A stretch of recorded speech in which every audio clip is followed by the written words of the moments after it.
राधे राधे दोस्तों। आज मैं आपको एक बहुत अच्छी कहानी सुनाने जा रही हूँ। अगर आपको मेरी कहानी अच्छी लगे तो मेरी चैनल को लाइक, सब्सक्राइब और शेयर जरूर करें। गर्मियों की एक तपती दोपहर में गांव के एक संकरे रास्ते पर एक बूढ़ा आदमी धीरे धीरे नीचे आया। वह थका हुआ और प्यासा था। तभी उसने सड़क के किनारे एक परचूने की दुकान देखी। उस दुकान की छत टीन की और दीवार एक कच्ची थी। उस दमघुटी गर्मी में दुकानदार अंदर बैठा पंखा हिलाते हुए मक्खियों को भगा रहा था। दुकान के सामने एक छोटी सी बेंच थी जिस पर शाम होने और मौसम कुछ ठंडा होने पर गांव के लोग बैठकर बतियाते थे। वह बूढ़ा आदमी उस बेंच पर गिर सा गया। वह इतना थका हुआ था कि कुछ समय तक तो कुछ बोल ही नहीं सका। अंत में उसने अपना मुंह खोला और एक शब्द बोला, पानी। यह शब्द लंबे समय से एक भयंकर समस्या से पीड़ित था। वह एक विशाल रेगिस्तान के नजदीक था और वहां साल में केवल एक बार वर्षा होती थी, जिससे उसके पूरक और कुएं भर जाते थे। परंतु 2 वर्ष से बारिश नहीं हुई थी और गांव के लोग बहुत दूर बहती नदी से पानी लाकर काम चलाया करते थे। हर सुबह पुरुष और स्त्रियों के झुंड चलकर दूर तक जाते, उस छोटी सी नदी से अपने घड़े भरकर लाते। उतने पानी से ही दिन भर काम चलाते। कोई भी इस कीमती जल की एक बूंद भी बर्बाद करना नहीं चाहता था। फिर भी जब एक प्यासा थका हुआ बूढ़ा आदमी पानी मांगे तो आप उसे कैसे मना कर सकते हैं। तो उस दयालु दुकानदार रवि ने अपना दोबारा सोचा, अपने घड़े से एक गिलास पानी उड़ेला और उसके वृद्ध के हाथ में दे दिया। वो गटगट कर कर पी लिया। फिर उसने एक और शब्द बोला, और इसकी प्रतीक्षा किए बिना रवि उसे पानी दे वह घड़ा को लपक से उठा लिया और अपने होठों तक लाया। और रवि ने जो पानी पूरे दिन के लिए सुरक्षित रखा हुआ था वह सारा पानी पी गया। बेचारा रवि कर भी क्या सकता था। बस निराश का भाव लिए वह उसे ताकता रहा। फिर वह मन ही मन बोला, परेशान क्यों होते हो, आखिर तुमने एक जरूरतमंद की मदद की है। इस बीच वह अजनबी अब बेहतर लग रहा था। उसने रवि को घड़ा वापस किया। उसकी ओर देखकर ऐसे मुस्कुराया कि रवि भीतर तक तृप्त हो गया। वह बोला, मेरे बेटे, हमेशा इसी बात का ध्यान रखना और इसी तरह दयालु बने रहना। जिस तरह तुमने मेरी मदद की है उसी तरह तुम्हारे पास आने वाले हर व्यक्ति की मदद करोगे तो तुम पर ईश्वर की कृपा होगी। फिर उसने अपनी छोटी सी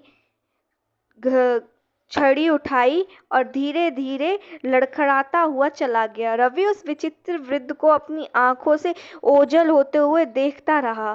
फिर अपनी दुकान के कामों में जुट गया। दोपहर में गर्मी और भीषण सा हो गई। कुछ समय बाद रवि को ऐसा लगा मानो उसका सिर दर्द से फट जाएगा। उसके होंठ सूखे थे और गला इतना खुश्क हो गया कि वह दर्द करने लगा। उसे पानी की बेहद जरूरत थी। वह अगुनित सारा पानी खत्म कर चुका था। यह सोचकर कि शायद उसमें कुछ पानी बचा होगा, रवि ने खड़ा अपनी होठों तक लाकर तिरछा किया। उसने आश्चर्य की कल्पना करो जब पानी की एक मोटी धारा उसके चेहरे से बह निकली। वह मीठा और ताजगी देने वाला पानी था जिसने न केवल उसकी प्यास बुझाई बल्कि उसका सिर दर्द भी गायब कर दिया। अभी जो कुछ भी हुआ था उसे समझने की कोशिश करते हुए रवि पानी के उस घड़े को एकटक देख रहा था। तभी करीम लड़खड़ाते हुए उसकी दुकान में घुसा।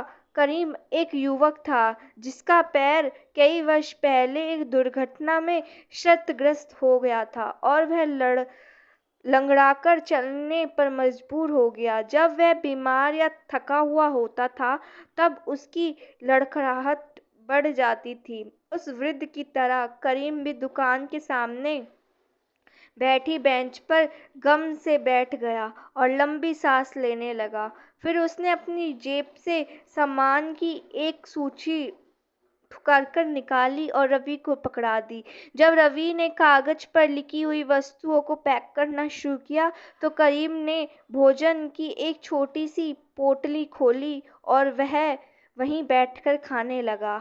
अंत में उसने अपने स्टाफ से मुंह पूछा और रवि के पानी के घड़े की ओर इशारा कर पूछा, क्या मैं 2 घूंट पानी पी सकता हूँ? आखिर गर्मी भी तो किस कदर बढ़ रही है। रवि कोई दाल तोड़ने में व्यस्त था। उसकी तरफ देखे बिना उसने कहा, तुम्हें पानी पिलाकर मुझे खुशी होती, लेकिन कोई व्यक्ति पहले ही ज़्यादातर पानी पी चुका है और जब मुझे प्यास लगी तो बचा हुआ पानी मैंने ख़त्म कर दिया। यह क्या कह रहे हो मेरे दोस्त? मैं साफ-साफ देख सकता हूँ कि घड़ा पानी से लबालब भरा हुआ है। रवि ने नज़र उठाई और जो कुछ उसने देखा उस पर विश्वास नहीं हुआ। उसकी आंखों के सामने करीम ने गिलास में पानी उड़ेला और पी गया। फिर उसने खरीदी हुई वस्तुएं ली और दुकान से चला गया। रवि को उसकी लड़खड़ाहट ऐसी लगी जैसे वह लगभग ठीक हो गया हो। उसे समझने की कोशिश में रवि कुछ समय तक उसे देखता रहा। इस दौरान वह इस नतीजे पर पहुंचा कि भीषण गर्मी के कारण से भ्रम हो गया होगा। वह अपनी दुकान के अपेक्ष शीतल वातावरण में चला गया और उघेने लगा। फिर एकाएक हड़बड़ी में उसकी नींद खुल गई क्योंकि कोई जोर जोर से उसका नाम पुकार रहा था। उसने आंखें खोली तो करीम को सामने खड़ा पाया। इस बार वह अपनी छोटी बहन फातिमा का हाथ पकड़े हुए था। भाई उठो, हमें तुम्हारी मदद की ज़रूरत है, उसने विनती की। क्या कुछ गड़बड़ है? फातिमा बुखार में तप रही है तो डॉक्टर के पास जाओ। तुम उसे एक परचूने की दुकान पर क्यों लाए हो? करीम कुछ देर तक उसे देखता रहा, फिर बोला, तुम नहीं जानते कि अभी अभी तुमने जिस तरह मेरी मदद की है? जैसे ही मैंने तुम्हारी जादुई घड़े से पानी पिया, मेरा पैर जो कई सालों से मुझे परेशान कर रहा था अपने आप ठीक हो गया। फातिमा को भी उसमें से थोड़ा पानी पिला दो, मुझे भरोसा है कि उसका बुखार चुटकी बजाते ही चला जाएगा। रवि हक्का बक्का रह गया। जादुई घड़ा? रोग, वो भी एक सिर्फ पानी से? करीम किस बारे में बात किए जा रहा था? फिर भी उसने घड़ा फातिमा की ओर बढ़ा दिया। उसने थोड़ा सा पानी पिया, फिर आराम करने के लिए बैठ गई। कुछ मिनटों में ही उसने अपना सिर उठाया और बोली, यह सच है भैया, मेरा बुखार सचमुच उतर गया। जल्दी ही ये खबर जंगल में आग की तरह फैल गई। शांत स्वभाव का दयालु किराया रवि अब एक कैसे जादुई घड़े का मालिक बन गया था जिसमें रखा पानी किसी की भी कोई भी बीमारी ठीक कर सकता था। हर रात रवि उस घड़े को दुकान में थोड़ा ज़्यादा सुबह वह ठंडे पानी से लबालब भरा मिलता। हर रोज उसकी दुकान के सामने बीमार लोगों और उनके रिश्तेदारों की कतार लग जाती। रवि उनमें से हर एक को घड़े का पानी पिलाता और वह यहाँ कहकर विदा लेता कि अब वह पहले से बेहतर है। वह घड़ा कभी खाली नहीं होता। रवि समझ गया कि जिस वृद्ध की उसने मदद की थी उसने अपनी ज्ञान से यह उपहार मुझे दिया है। रवि ने माना कि वह एक महान उपहार था जिसके लिए वह हर रोज मन ही मन उस वृद्ध को धन्यवाद देता था। जल्दी ही उसकी छोटी सी दुकान ने एक अस्पताल का रूप ले लिया। रवि उस पानी के लिए एक पैसा भी नहीं लेता था। लोग उसके लिए कुछ रुपए और उपहार छोड़ जाते थे और कई लोग उसे कुछ भी नहीं देते, मगर वह फिर भी खुश रहता। एक दिन एक अमीर जमींदार का सेवक उसकी दुकान पर पहुंचा और बोला, बोला, मेरे मालिक बीमार हैं, मेरे साथ आओ और उन्हें अपना पानी पिलाओ। रवि ने जवाब दिया, अपने पीछे जमा भीड़ के लोगों को देखो, जो अपनी बारी का इंतजार कर रहे हैं। उनकी मदद किए बिना मैं यह जगह कैसे छोड़ूं और तुम्हारे मालिक के पास जाऊं? क्या तुम समझते हो कि ये बीमार लोग धूप में ज़्यादा देर तक खड़े रह सकेंगे? इसके बजाय आपके मालिक से कहो कि यहाँ आए, उन्हें पानी पिला दूंगा। सेवक ने कहा, रवि, इन गरीब लोगों की मदद करके तुम्हें क्या मिलेगा? थोड़े से रुपए, कुछ चावल दाल। मेरे मालिक के घर आओगे, वह तुम पर रुपयों की वो वर्षा कर देंगे। कम से कम 1 महीने तक तुम अपना घर चलाने की चिंता से मुक्त हो जाओगे। रवि के मन में लालच आ गया। यह सच था, क्यों ना एक अमीर आदमी को ठीक करके अपनी रोजमर्रा की जरूरतों को पूरा करने में मदद हासिल करूं। रवि ने बाहर इंतजार कर रहे लोगों से अगले दिन आने को कहा और सेवक के साथ जमींदार के घर चला गया। इस तरह धीरे धीरे रवि बदल गया। जहाँ भी वह बीमार और गरीब लोगों के चेहरों पर दर्द और उदासी देख नहीं पाता था, अब हर रोज वह इस उम्मीद में दिन की शुरुआत करता कि उसे कम से कम एक अमीर रोगी मिलेगा जो उसे भरपूर धन देगा। इसी तरह दिन गुजरते रहे, मौसम बदले रहे और गर्मी फिर आ गई। रवि अपनी दुकान में बैठा बहीखात लिख रहा था कि उसके कानों में एक बूढ़े आदमी की कांपती सी आवाज आई, बेटा पानी। चौंक कर उसने उसकी ओर देखा। क्या ये वही वृद्ध थे जिन्होंने उसे जादुई घड़ा उपहार में दिया था? परंतु आगुत के ठीक पीछे कोई और नहीं, राजा का संदेशवाहक खड़ा था। जल्दी चलो, महारानी को एक मच्छर ने काट लिया है, पानी बूढ़े आदमी ने दोहराया। महारानी अस्वस्थ है, राज सेवक फिर चिल्लाया। रवि ने बारी बारी से दोनों को देखा। एक तो मैला सा बूढ़ा आदमी था, जो वही व्यक्ति हो भी सकता था और नहीं भी जिसने उसे वह घड़ा दिया था। दूसरी ओर राज्य सेवक था। उसने सोने के उन सिक्कों की कल्पना की जो पानी से महारानी का मच्छर दंश ठीक होने के बाद उसे मिलने वाले थे।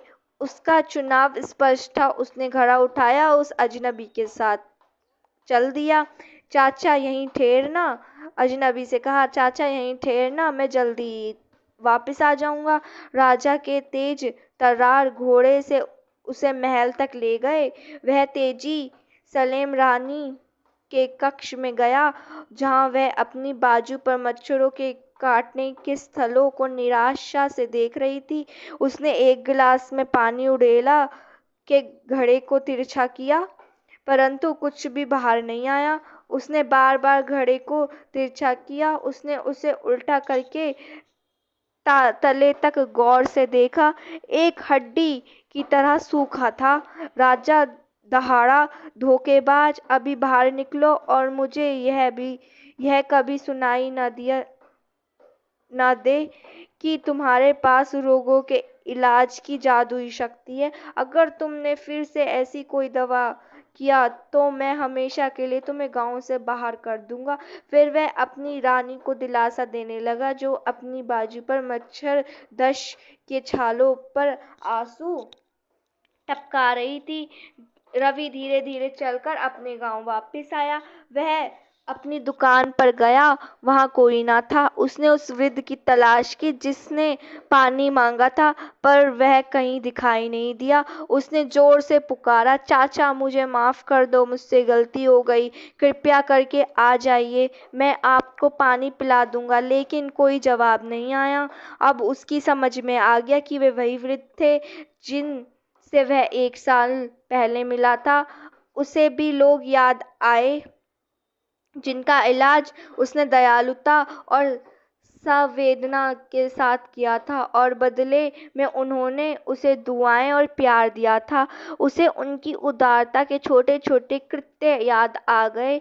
उन्होंने पानी के बदले कुछ सिक्के या अपनी बगीचे में उगाई सब्जियों के उपहार में दिए थे। अब वह इतना खुदगर्ज और लालची बन गया कि उसने उन्हीं लोगों की आपेक्षा की जिन्हें उसकी सबसे ज़्यादा ज़रूरत थी।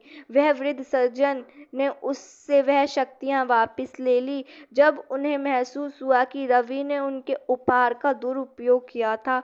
कोई बात नहीं, रवि मन ही मन मुस्कुराया। वह पानी के बदले मिले धन का उपयोग गांव के लिए असली डॉक्टर लाने में करेगा, जो दवाओं और रोगों को अपने ज्ञान के ज़रिए लोगों की मदद करेगा, ताकि उन्हें अपने रोगों के इलाज के लिए किसी जादूगर का इंतज़ार ना करना पड़े।